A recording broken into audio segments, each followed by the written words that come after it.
Hey guys, let's get started with more things about C programming language.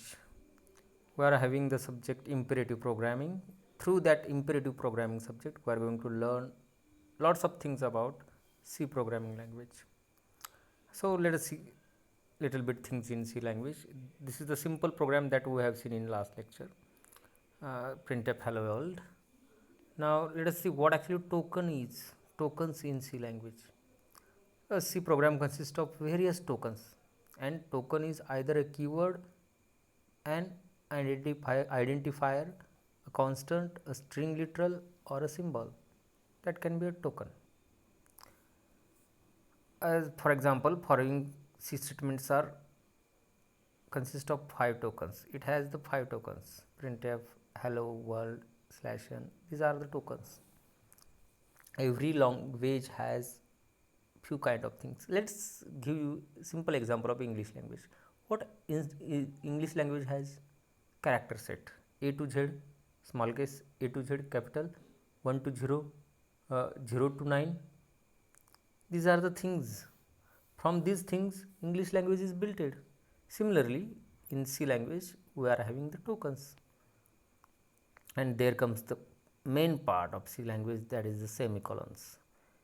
In English language or in Marathi language also, every statements म्हणजे प्रत्येक वाक्य हे काय म्हणतो आपण त्याला, फुल स्टॉपने संपतं.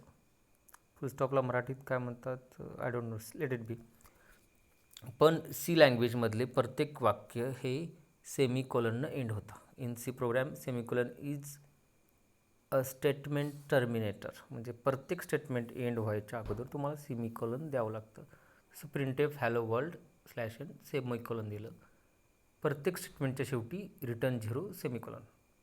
You have to write semicolon after end of each and every statement in C language. Okay, let us see what the comments is.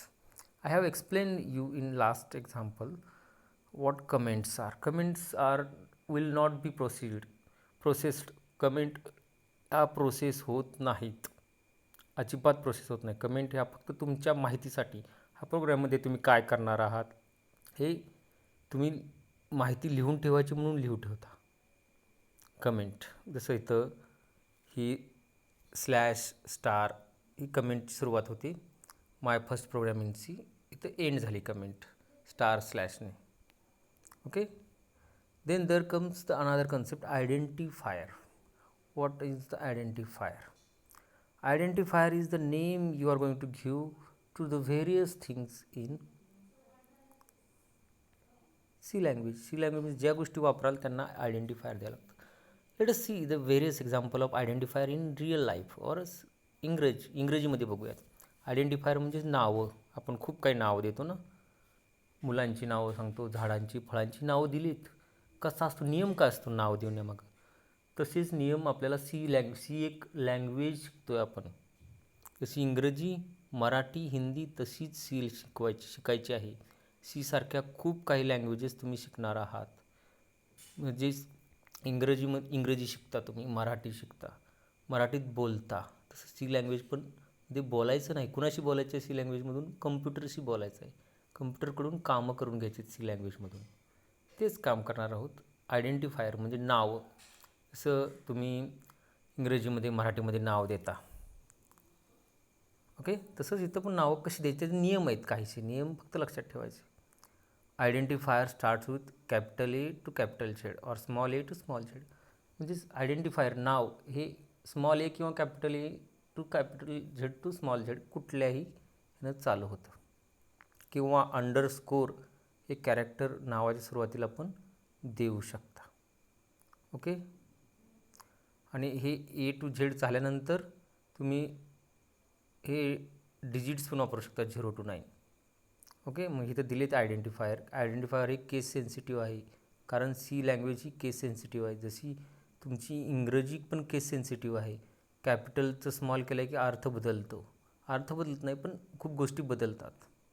Okay, आता MOHD हे नाव दिलं आहे. माय नेम .50_temp हे सगळ्या प्रकारची वेगवेगळी नावं तुम्ही ठेवू शकतात. अशी वेगळी प्रकार.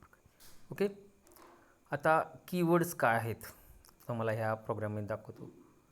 प्रिंटएफ हे कीवर्ड आहे, रिटर्न हे कीवर्ड आहे.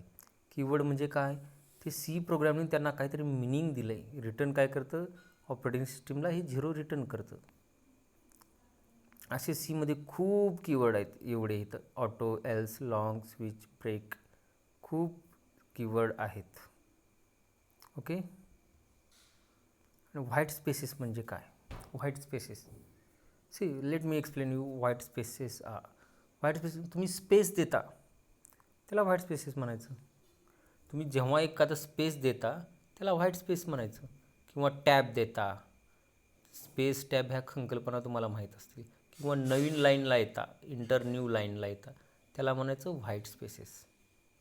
म्हणजेच एक स्पेस, टॅब किंवा न्यू लाईन कॅरेक्टरना व्हाईट स्पेसेस म्हणायचं सी लँग्वेजमध्ये. तर इथं इंट आणि एज सेमिकोलन, इंट आणि एजमध्ये आपण एक व्हाईट स्पेस दिला आहे. ओके, आलं लक्षात. खूप सोप्या गोष्टी आहेत. इथं काय आहे, ही सिंगल लाईन कमेंट आहे. सिंगल लाईन कमेंटला 2 वेळा स्लॅश मारायचा, एक लाईन फक्त लिहू शकता. डबल मल्टीलाईन कमेंटमध्ये तुम्ही इथं कितीही लाईन लिहू शकता, स्टार हॅश स्लॅश टाकायच्या अगोदर. ओके, नेक्स्ट पेज बघूयात, पुढचा पार्ट बघूयात. डेटा टाईप बघण्याच्या अगोदर आपण पुढच्या खूप गोष्टी आहेत त्या बघूयात अगोदर. डेटा टाईप एवढ्या लवकर नको बघायला. डेटा टाईप थोडीशी बेसिक बघूयात आपण फक्त. आता इथे व्हेरिएबल बघूयात. व्हेरिएबलचे टाईप कुठले आहेत, कॅरेक्टर, इंटिजर, फ्लोट, डबल आणि वाईड. वाईडचा आपण संबंध येत नाही. कॅरेक्टर, इंटिजर, फ्लोट तिन्ही बघूयात. कॅरेक्टर म्हणजे काय, व्हेरिएबल काय करतात, खूप काही डेटा सेव्ह करायचं काम करतात. व्हेरिएबल, कोणतेही व्हेरिएबल तुम्ही एक्स, वाय, झेड हे मॅथमॅटिक्समध्ये व्हेरिएबल बनवले असतील. एक्समध्ये 10 सेव्ह केलं, वाय इज इक्वल टू 20, असं खूप वेळा केलं तुम्ही. इथं पण तेच करणार. इंट म्हणजे इंटिजर म्हणजे पूर्णांक नंबर सेव्ह करायचा असेल तर तुम्हाला व्हेरिएबल इंट टाईपचा बनवावा लागतो. कॅर म्हणजे कॅरेक्टर, जेव्हा कॅरेक्टर म्हणजे ABCD सेव्ह करायचं असेल किंवा कोणतेही कॅरेक्टर फक्त ABCD नाहीत, 1 2 3 पण कॅरेक्टर आहेत. बाकीचे 0 पण बाकीचे खूप गोष्टी कॅरेक्टर आहेत, त्यांच्यासाठी कॅरेक्टर. फ्लोट म्हणजे काय, आता 1.5, 3.14 हे काय आहे, हे फ्लोटिंग पॉईंट आहेत. त्या कारण त्यामध्ये डॉट नंतर काहीतरी नंबर पुढे असतो. हे कॅर, इंट आणि फ्लोट 3 वेगळे डेटा टाईप आहेत. त्यानुसार व्हेरिएबल तुम्ही खूप वेगळ्या टाईपचे बनवू शकता. आता व्हेरिएबल कसा बनवायचा, व्हेरिएबलचा टाईप इंट, फ्लोट किंवा कॅर. व्हेरिएबलचं नाव लिहायचं. आता इंट, INT, IJK 3 व्हेरिएबल बनवलेत आपण. I,J,K 3 व्हेरिएबल बनवले, त्यामध्ये इंटिजरच सेव्ह होणार. कॅर, CH यामध्ये फक्त कॅरेक्टर, C आणि CHमध्ये कॅरेक्टर सेव्ह होणार. फ्लोटमध्ये F, सॅलरी, यामध्ये फक्त Fमध्ये पण फ्लोटिंग पॉईंट आणि सॅलरीमध्ये पण फ्लोटिंग पॉईंट सेव्ह राहणार. ही खूप साधी सोपी गोष्ट आहे. इथं बघा, इंटमध्ये int D is equal to 3, F is equal to 5, अशा गोष्टी सेव्ह केल्या जातात. आता ह्या ते व्हेरिएबलचं एक एक्झाम्पल बघूयात आपण लाईव्ह डेमोमध्ये. साधी सोपी गोष्ट आहे, चेंजेस करून पण बघू शकतो आपण, काही अडचण येत नाही. तर काय प्रोग्राममध्ये केलं आहे, इंट ABC, एमध्ये 10 सेव्ह केलं, बीमध्ये 20 सेव्ह केलं. Printf value of C, %D का केलं, %D हा ॲक्सेस स्पेसिफायर आहे इंटिजर व्हेरिएबलसाठी. %F हा ॲक्सेस स्पेसिफायर आहे फ्लोटिंग पॉईंट व्हेरिएबलसाठी. आपला C काय आहे, सीमध्ये A आणि Bचे ॲडिशन सेव्ह होणार आहे, म्हणजेच काय, इंटिजरच असणार आहे. सीमध्ये A आणि B हे पण इंटिजर आहेत, A पण इंटिजर आहे, B पण इंटिजर आहे. फ्लोट F आहे फक्त. ओके, एफमध्ये काय 70 डिवायडेड बाय 3ची व्हॅल्यू काय येणार आहे, ती एफमध्ये सेव्ह होणार आहे. आता बघा, इथं काय व्हॅल्यू ऑफ C डबल कोटमध्ये जे आहे तसं प्रिंट होणार आहे. %Dच्या जागी काय प्रिंट होणार आहे, तर सीची व्हॅल्यू आहे तशी प्रिंट होणार आहे. आणि सेमिकोलन दिलं इथं. C %Dच्या जागी, C कसला व्हेरिएबल आहे, integer type. Integer type variable म्हणजे सीमध्ये काय सेव्ह राहणार, ए प्लस बी, ए किती आहे 10 प्लस बी 30 राहणार, सीमध्ये सी 30 म्हणजे value of C is equal to C colon 30 आणि एफ तर 70 डिवायडेड बाय 3 किती काय ते त्याची व्हॅल्यू एफमध्ये राहणार आणि एफ प्रिंट केल्यावर व्हॅल्यू ऑफ एफ आपण आता रिझल्ट बघूयात. एक्झिक्यूट म्हटल्यानंतर एक्झिक्यूट होईल, रिझल्ट येईल. Value of C 30, value of F 23.33334. असा साधा सोपा विषय आहे. चेंजेस कराल तर चेंजेस तुम्हाला लगेच दिसतील. एक छोटे चेंजेस करूयात आपण. अरे बापरे, कुठे गेलं, अरे बाबा.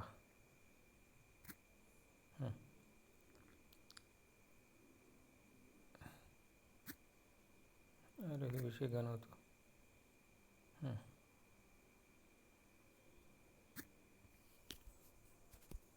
इथं 2.14 टाकू आपण. म्हणजे काय टाकले, एफ इज इक्वल टू 2.14. हे प्रिंट काय होणार एफच्या जागी 2.14. बघू आपण रन करून. आलं. असा विषय साधा सोपा आहे. सी प्रोग्रॅम करणं काहीही अवघड नाही. सरळ मेनपासून चालू करायचं. मेन फंक्शनमध्ये ज्या गोष्टी डिक्लेअर करायचं, हे कमेंट आहे. कमेंट तुम्ही काही वापरली जात नाही. ओके, ठीक आहे. धन्यवाद.